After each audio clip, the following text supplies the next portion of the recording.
बिन लफ्ज़न में ही चो त जाते रब जी रुबूबियत उते महबूब मुहम्मद करीम जी रिसालत जाते जाते भी चो उन्हें जाए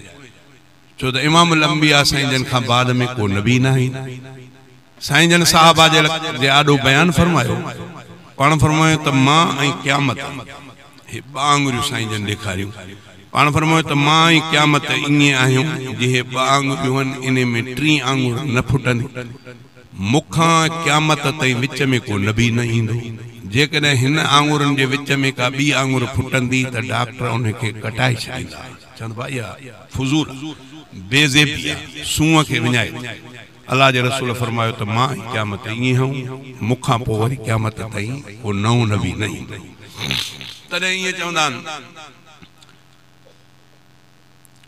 त हज़रत इब्राहिम अलैहिस्सलाम पंहिंजे वक्त जा नबी उलुल अज़म नबी हुया पंहिंजे वक्त में हज़रत मूसा अलैहिस्सलाम उलुल अज़म नबी रसूल हुया जेस ताईं हुया तेस ताईं उन्हनि जी शरीयत हुई जॾहिं वया त उहो तौरेत बि माण्हुनि मटाइण शुरू करे छॾियो इंजील बि मटिजी वियो इमाम अंबिया साईं जन बाद में आया हज़रत ईसा अलैहिस्सलाम खां साईं जन खां पोइ क़यामत ताईं नबी अचणो कोन्हे तंहिंजे करे जेको किताब शरीयत मिली इहा क़यामत ताईं हलणी आहे ऐं इमाम अंबिया साईं जन जी उमिरि मुबारक 63 साल 63 साल खां पोइ क़यामत ताईं एॾो फ़ासिलो इहो तय कीअं थींदो दीन एस ताईं कीअं रहंदो उन जे लाइ अल्लाह ताला क़ुरान पाक में फरमायो त इन्ना नहनु नज़्ज़लना ज़िक्र व इन्ना लहु लहाफ़िज़ून क़ुरान खे नाज़िल भी मां अल्लाह कयो आहे इन जी हिफ़ाज़त मां कंदुसि तॾहिं त अल्लाह ताला क़ुरान में चैलेंज भी कई त भल तव्हां दुनिया में जंहिंखे बि कंहिं फ़लासफ़र खे कंहिं वॾे ॼाण खे आणियूं क़ुरान जे हिकिड़े नंढड़ी सूरत जहिड़ी त कहिड़ो ठाहे सघे फरमाई त कोई न ठाही सघंदो कोई न ठाहे क़यामत ताईं इहो बि हक़ानियत जो दलील आहे मां पुराणे वक़्त में मुंहिंजी शुरूआत नात जे हवाले सां 88 69 70 ते लऊड ते पहिरियों दफ़ो मां शेर ॻायो आहे बाक़ी शुरूआत 88 69 70 1970 में पहिरियों दफ़ो मां हिन अव्हां जे इलाइक़े में हज़रत साईं सैयद अब्दुल्ला शाह बुखारी रहमतुल्लाह अलैह साईं दो मूंखे यादि आहे त हिन हितो ईअं वकड़ खोकड़ा घरड़ा हूंदा पोइ कंहिंजा घर हिते बि अचणु वञणु थींदो बहरहाल हितां मुंहिंजो घणो मोटरसाइकिल ते अचणु वञणु थींदो पर हिननि चेहरनि सां मुलाक़ात न हुई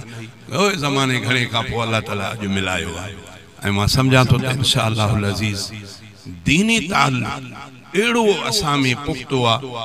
जो ॿियूं रिश्तेदारियूं ख़त्म थी सघनि थियूं दीनी ताल्लुक़ ख़त्म न थी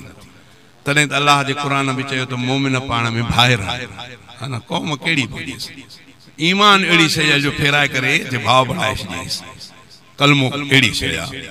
बहरहाल इमाम अंबिया जे लाइ मां अव्हां खे ॿुधायुमि तॾहिं त अल्लाह तबारक व तआला फरमायो त वमा अरसलनाक